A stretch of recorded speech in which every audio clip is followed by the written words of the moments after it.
Nvidia plans heavy cuts to GPU supply in early 2026 is a headline that is making the rounds, freaking a lot of people out. 30 to 40% cuts. But to be clear, this is rumors, leaks. This is not confirmed by Nvidia. We'll talk about more on this in a second. There are a whole bunch of other headlines to talk about today, including huge backlash against Larian Studios, Baldur's Gate 3 developer who announced the big new Divinity game, over their mentioning of their use of generative AI. And then we're actually getting Kingdom Come Deliverance 2 developers kind of firing back against the critics on that. But also we have the Steam replay out now. And it's interesting not just to look at what you might have got and what I might have got for our stats on Steam use this year, but also interesting to take a look at what is the typical Steam user result. For example, I played 65% of my playtime in new releases, which is apparently extremely different than the typical Steam user, which only spent 14% of their playtime on games released in 2025. That's pretty interesting. So lots to talk about today, but I do want to start out with the big headline of the day. Nvidia plans heavy cuts to GPU supply in early 2026. Also, I'm sick. You can probably hear it in my voice, so I'll do my best to get through the video. Anyway. So Nvidia reportedly plans 30 to 40% cut in GeForce GPU production in early 2026. So that is specifically gaming GPUs. Now, where is this information coming from? I picked this particular article from overclocked.net. However, and by the way, I will link all my sources in the video description today. However, they're not the originators, and there's a bunch of other sites running the same headline. This is coming mostly from a post on BenchLife. Now, BenchLife is a Chinese language source, but they are not going to... how should I put it? They're not an official source of information. They do get a lot of information correct from add-in board partner channels, etc., but it's not always correct. So that is important to note. Now they're saying, according to a report from China's Boubantong, Nvidia will adjust the GPU production capacity of its GeForce RTX 50 series graphics cards in 2026 to address memory shortages. The article mentions that compared to the first half of 2025, Nvidia plans to reduce supply by 30 to 40% in the same period of 2026. So in general, what they're basically saying is that according to some sources, some reports, which again is not official from Nvidia, but could be true, it's basically a reaction to memory shortages. In other words, with the RAM supply looking pretty terrible, there's a lot of indicators that general PC building is down right now. There's a bunch of reports of motherboard manufacturers selling fewer motherboards because fewer people are building systems because RAM is so expensive right now. This is having a rippling effect through the whole PC hardware ecosystem. So it would make sense for Nvidia to think that demand will be lower for new PCs if prices are high, and to then try to scale back supply to stay in balance with demand to avoid needing to cut prices. So this all makes sense, but again, it isn't necessarily official information. We're also seeing from BenchLife that in addition to the news from Boubantong, several AIC partners, that's the add-in card, add-in board partners. So that would be like, NVIDIA gives their GPU chip and RAM to somebody like MSI or Asus, etc., to then build the cooler and all of that for it. So that's the AIC partners. So Gigabyte, MSI, Asus, those types of places. So in addition to the news from Boubantong, several AIC partners and component suppliers have also mentioned to us that NVIDIA will be the first to adjust the supply of GeForce RTX 5070 Ti and GeForce RTX 5060 Ti 16GB GDDR7. In other words, they're saying that add-in card partners are not only confirming that there will be a reduction to supply, but that reduction will initially take place for the 5070 Ti and 5060 Ti 16GB models before the others. Again, though, this is not completely official information, but it is certainly bad information. And I do think that it is perfectly reasonable to expect these things to be the case, because it would make sense that if overall projected PC hardware sales are lower, Nvidia could reduce supply to try to keep that supply-demand balance. Unfortunately, that would, all of it sounds like bad news for PC gamers. Now, along those lines, another big headline that was running was rumors that Samsung was going to phase out SATA SSD production, and some people were going as far as saying just phase out SSD production. However, Samsung has now replied to that rumor and has specifically denied it, saying that they are not phasing that out. So a Samsung Electronics spokesperson has specifically said the rumor regarding the phasing out of Samsung SATA or other SSDs is false. So you can't really say it any more clearly than that. Now, phasing out and ramping down production to prioritize, other production aren't necessarily the same thing. So could it still be the case that, all of these manufacturers that make, RAM and prices being crazy and all that right now can be reallocating their production lines? So that could still be true, but they're certainly not completely phasing that out. Now, along this line of thinking with the RAM debacle, apparently you need to watch out for a new scam. So videocards.com, again, all my sources in the video description, say that one of their readers has reached out to them to report a scam. They apparently bought a XPG Caster 32 gigabyte, which is a 2x16 DDR5 6000CL 40 kit from Amazon in Spain. But when it arrived, it didn't actually have DDR5 memory chips on the actual RAM. It was actually DDR or DDR2 modules with stickers that are meant to resemble a DDR5 heatsink label, plus a metal plate that appears to be there to fake the expected weight. So watch out for that scam. Now, it seems a little unclear if they bought shipped and sold by Amazon product or whether it was just a third-party listing on Amazon. I'm not seeing that detail in this article. Also, VideoCards did contact ADATA for comment, and they mentioned making sure that you're buying, from an official authorized partner and distributor to ensure the authenticity of their hardware. And there is, ways to check for that, etc. So anyway, just do keep your eye out there. With RAM prices going insane, you could have scammers trying to take advantage of the situation. So do make sure you're buying from legitimate businesses. I would be a little bit more scared than usual of third-party products, etc. Wish people didn't suck and scam people, but it's the world we live in. Now, apparently AMD launched a new graphics card today, sort of, quietly, maybe. So AMD launches Radeon RX 9060 XT low-power graphics card with 16 gigabyte of memory. Now, it seems to be for the Chinese market only, and we don't have a lot of information. It's literally just listed on AMD's website as AMD Radeon RX 9060 XT LP, and it is clear that that does not mean low profile. They do say immersive experiences at low powers. Now, they don't seem to actually list the power, total board power spec or anything like that, though. So people are speculating on what that exact power target might be.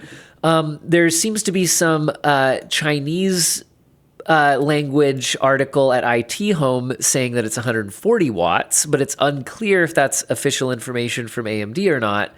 The normal 9060 XT is 182 watts on its 16 gigabyte variant. So that would be a power reduction. It's unclear what impact that would have on performance. Clearly it would have some. But anyway, we don't know a lot about this at this point, so moving on. Now, another big rumored part we're expecting to come soon is the Ryzen 7 9850X3D, which would be, according to rumors, a slightly higher clocked 9800X3D. So the idea would be to be slightly faster with slightly higher clock speeds. Now, the only new information we have today is that Momo US on Twitter has posted a screenshot of a listing to buy one at $553.09, which would certainly be above the price of a 9800X3D, but it's listed as back ordered right now. In other words, it's not actually available. Now, early product listings like this before things actually go on sale that have prices attached often have placeholder prices, so I wouldn't really read too much into this other than the fact that it's possible that retailers are starting to create listings for this and are expecting it to be coming soon at some point. But I wouldn't read too much into the pricing. We would obviously expect it to be more expensive than a 9800X3D though, unless this was replacing that part, but that would be unexpected because most likely these are just binned versions of the 9800X3D and they now have enough that can run at a higher clock speed guaranteed out of the box that they'll be able to do that, but it probably wouldn't be all chips, so you wouldn't be able to just replace the 9800X3D. This would be an additional SKU above that, probably in somewhat limited supply. Now, Momo is at it again, mentioning that we're seeing listings for Intel Core Ultra 7 355 parts. So I think that, what is that code name? Panther Lake generation should be coming soon. We would probably expect announcements for all of that around CES, coming soon in January. Now, another big topic going around right now is that Mozilla, with their new CEO, is talking about evolving Mozilla Firefox into a modern AI browser. And we have a lot of unhappy and vocal Firefox users talking about that. Now, the CEO, his statement basically reads that people want software that is fast, modern, but also honest about what it does. They want to understand what's happening and have real choices. Mozilla and Firefox can be that choice. In other words, they talk about how people trust their brand and they want to move forward to being a trusted software company involving, it looks like, more AI products as well. But they do talk about not just AI products, but evolving Firefox itself to be a modern AI browser and support a portfolio of new and trusted software additions. Now, I think they're trying to be clear that you could, turn off the AI features if you don't want them, etc. But a lot of people online are pretty upset over this, saying that, they're choosing Mozilla Firefox to get away from the AI browsers, etc., and de-Googleify, and Google's going all AI. So I think they were maybe hoping that Firefox would be different, but it is not looking like that is the path forward, according to the new CEO. Now, the other big explosion of backlash over AI use in the PC space is currently about Larian Studios, whose CEO recently was interviewed by, I think it was Bloomberg, and was asked about the company's use of generative AI. And they're talking about their new game Divinity, where we had the announcement trailer at the Game Awards, but the Game Awards trailer really didn't show us any gameplay or anything. But all we know is it's probably going to be another Larian style game. Baldur's Gate 3, Divinity Original Sin 2, etc. I think they have now confirmed that it is a turn-based RPG. So. But all the promises are that it'll be way bigger than Baldur's Gate 3. So Baldur's Gate 3 was already insanely huge with insane numbers of choices. And apparently they're going for even bigger, even more choices, etc. with Divinity.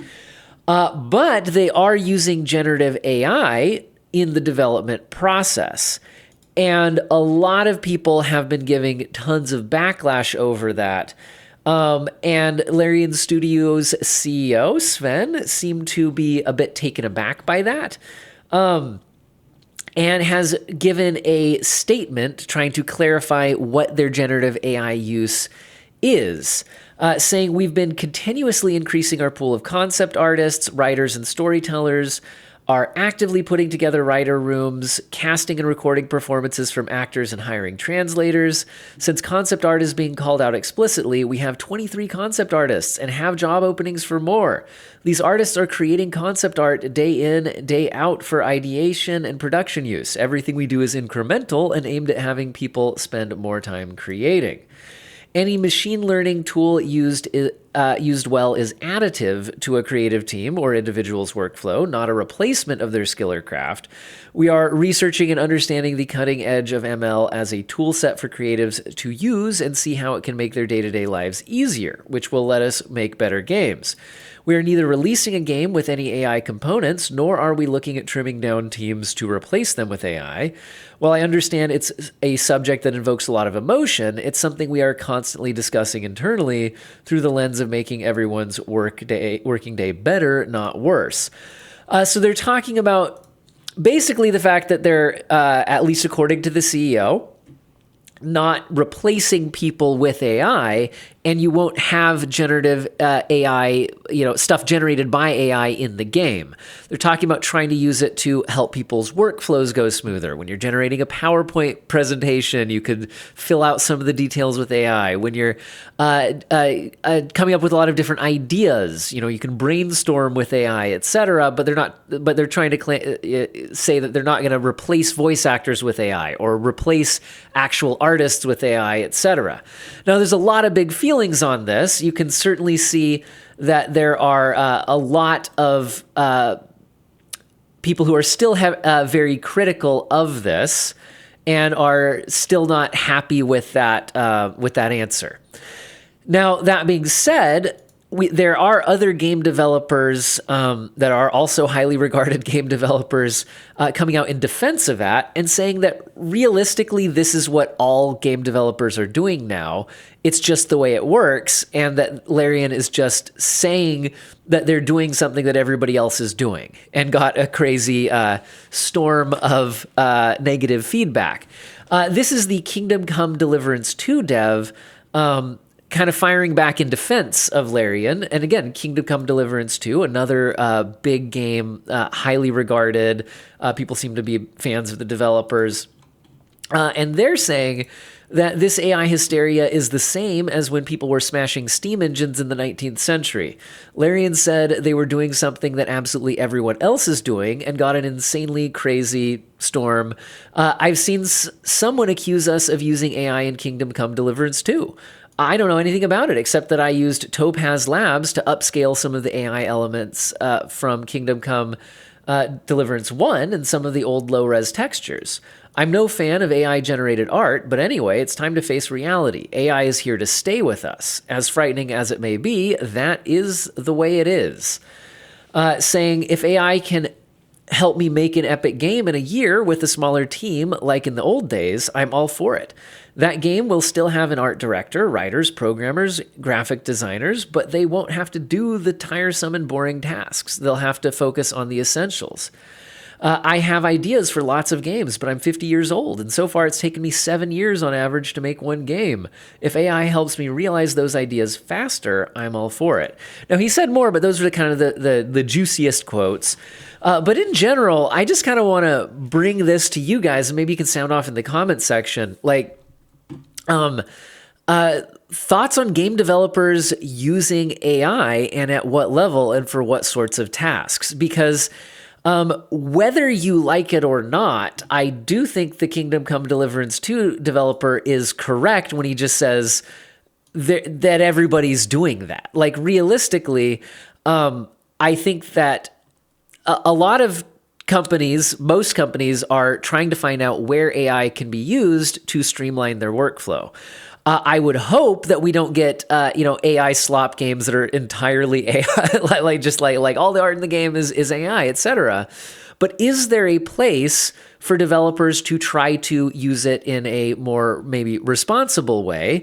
And is the people, fighting against this the equivalent of people smashing steam engines in the 19th century? Like, AI is out there, people are using it. So where are you guys at on this? Because I'm still kind of I think about this a lot because I think that there is a danger in irresponsible use of it. And I think a lot of what I love about games is exploring this cool stuff that humans made, and wow, they thought of this. And especially thinking about games like, Baldur's Gate 3, Larian Studios games.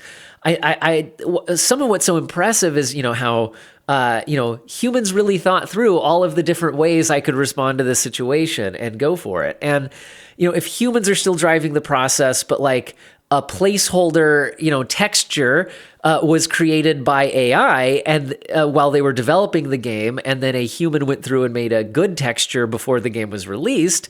Like, is that the end of the world, or is this just a slippery slope where you want to throw down, you're absolutely against any use of it at all in any part of the process? And unfortunately, I do think that's just a bit unrealistic when these tools are out there and can speed up workflows, because it does seem to also be at odds with the other big problem we're seeing in gaming right now, guys. Like, I'm old enough that I remember when you could get new games in the same game series like every year because game development time was just a lot shorter. Games with graphics the way they are now and what we expect from big AAA games, etc., man, it can be 6, 7, 8 years to develop a game. So like, if you want a sequel to a game, like it's kind of crazy, and that balloons budgets, etc. So, I think it would be nice if we could have some tools that can speed up game development, but I also don't want them to be, costing people's jobs, ruining people's lives, or making the games, worse. So I don't know, where are you guys at with all of this? Because I could kind of see arguments on both sides. Now, last thing I want to talk about today is the Steam replay. For one thing, it's interesting just to see what I got, what were my stats. But like I said, also interesting to see what's the typical Steam user result. So I think mine is certainly atypical when we compare it to average Steam users, but it's also important to note that I do use my personal Steam account when I'm benchmarking games. So I do buy games that I wouldn't have otherwise bought, and play games that I wouldn't have otherwise played for the purposes of testing them out on my channel, either as dedicated videos for that game or just for when I'm reviewing graphics cards, making sure I have a bunch of new games to test. But I certainly do end up playing a lot of the games that I do try out for that as well. So I played 56 games in 2025, which is apparently 6 more games than last year. 33 of them were new games, 11 of them were demos, and 2 were playtests, with 307 achievements unlocked, which is 52 more than last year. In 31 different games, and 17 of them were apparently rare, whatever that means. I'm pretty split between keyboard and mouse and controller, and a lot of my playtime is also on Steam Deck, which kind of puts that into some controller time. It looks like my top 3 games by percentage of my playtime were Clair Obscur Expedition 33 is my number 1 with 10% of my total playtime and 140 game sessions. Battlefield 6 was 9% of my playtime, over 77 sessions played. And speaking of Larian games, I went back and played Divinity Original Sin 2, and that was 8% of my playtime and 47 sessions played. In 2025. Now, when we compare this to typical users, that's where I think this kind of gets a little more interesting, because apparently the Steam median. Now, median is, so there's different ways to calculate the middle. Average is usually like a mean, like you add everything up and divide by how many there are. But a median is you line all the numbers up in order from least to greatest, and you find the middle. And if there's an even amount, you average the 2 middle ones and find the middle of the 2 middle. Anyway, the point is, so if you lined up all Steam users from least achievements in 2025 to the most achievements in 2025, the middle is 11. I got 307. What did you get? Anyway, this was interesting to me, though. The median number of games played in 2025, so the number of different games for a Steam user to play in 2025, was only 4. That was actually pretty surprising to me. I mean, mine was 56, which I understand, like I said, is atypical because I'm benchmarking games, etc. But the median number of games played by a Steam user in 2025 was only 4. That seems like a very small amount to me, but okay. My longest streak was 34 days. The Steam median was 6. Now, like I said, my play skews way more towards new releases at 65% of my playtime, whereas the typical Steam user is 14%. Now, one thing that I think is important to note here is there's a difference between play time and like I played a new game, but then I spent most of my time playing an older game. I think a lot of people's hours played fall heavily towards some particular live service title. So like a lot of people have, maybe you play Apex, or maybe you play Fortnite, or maybe you play Counter-Strike, or whatever it is. You might play a new game and then just spend thousands of hours also playing that live service title, and maybe you finish the AAA single player game in like 40 or 50 hours. And so like your playtime, I think it makes sense why that would skew toward older live service titles, which would be my guess. Anyway, so I don't need to go through all of my info here, but I'm curious what you guys got. Oh, looks like Monster Train 2 got 5% of my playtime. I was playing that a lot back in July and August. Anyway, so I'm curious what you guys got. Here's my Windows versus Steam Deck playtime. Looks like 25% of my playtime is on Steam Deck. But remember, my benchmarking time is also counted on my Windows time. So I think in my actual just playing for fun, it's probably more of a 50-50 split. But that's pretty interesting. Played 21 games on my Steam Deck, and it accounts for 25% of my playtime. Anyway, all right, I hope all of you guys found the video useful and or interesting, and have an excellent day.